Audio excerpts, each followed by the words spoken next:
Welcome to the second episode. As a maintenance engineer, I have confronted complex situations. Well, most of such were handled with proper problem solving processes. But at times, an emergency could demand a quick solution.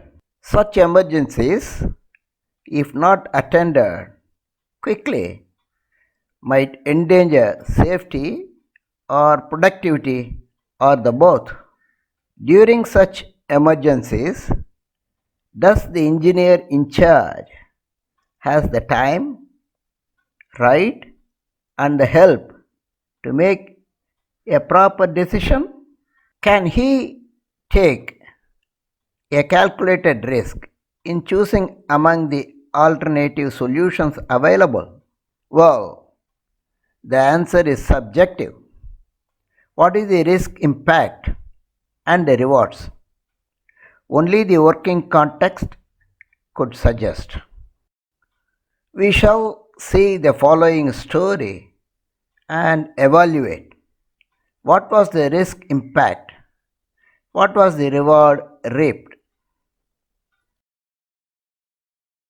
Pipelines are the nerves of process industries. They carry liquids and gases all over and crisscross the entire plant. To allow or to stop the fluid flowing through these pipelines, numerous valves are employed. Among these valves, gate valves are quite common and are used for isolation purpose. In this episode, we shall discuss an issue that we all come across on gate valves. In a heat exchanger, water was the coolant. This exchanger was used for cooling acid in the chlorine compressor circuit. In all, there were 5 compressors, and every compressor had an exchanger in their circuit. Normally, 4 compressors were used to run, while one compressor used to be the standby. The standby would be put on operation when any running one needs to be stopped for some maintenance purpose. On one such occasions, when the standby was being started, the acid cooler in the loop was being included by opening its respective valves on the water line and acid lines. While so, the water inlet valve got stuck. The operator tried to force open the valve using an extra long valve key. That's it.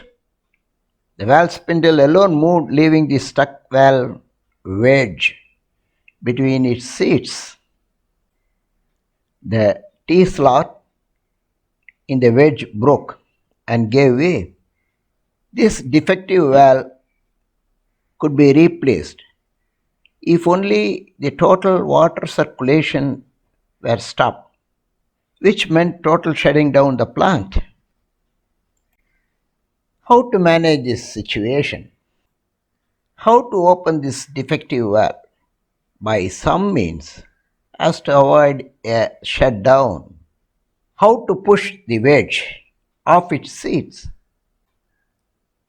Since the wedge could not be pulled by its spindle, how about pushing it from the bottom? Sounds great, but how? It was a 3 inches cast iron valve.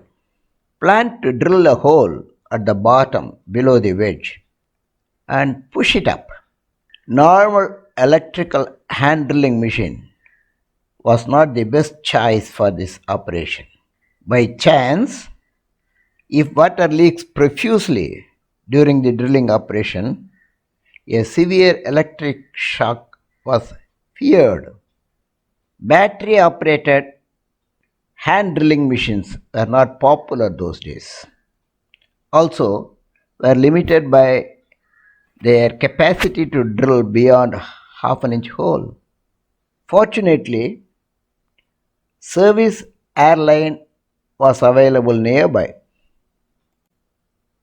So, using a heavy duty pneumatic drilling machine was aptitude. Full threaded, 6 inches long, 5/8 UNF bolt was selected for this purpose. After two pilot drills, a hole of 37 bar 64 inches tap drill was made finally. Fortunately, there was no continuous water dripping after a brief drip from the packet therein. Later, it was threaded using 5/8 UNF taps. Enough threads were available to accept 5/8 bolt to jack the wedge. A fully threaded 6 inches long 5/8 UNF bolt with suitable fiber washers backed up by a steel washer and the lock nut were screwed in. Slowly the bolt applied a steady push on the wedge till it yielded and started to move. Push the wedge all the way till it touched the spindle firmly. Thus, the passage through the valve was made free for the water flow. The lock nut was tightened firmly till loading the fiber washer to take care of the water seepage, if any. Then the outlet valve was opened to establish the flow through the cooler. Thus the cooler and the compressor were turned to operation. Great relief indeed. A costly shutdown was averted. This uncommon repair can be tried elsewhere with enough precautions. I would not suggest this procedure for any other service other than water, oil, or similar docile fluid services. Surely not recommended for corrosive fluids or inflammable liquids or for gases, including air. At times, some such solution, call it as hack or lateral thinking, with calculated risk could help to manage a vulnerable condition.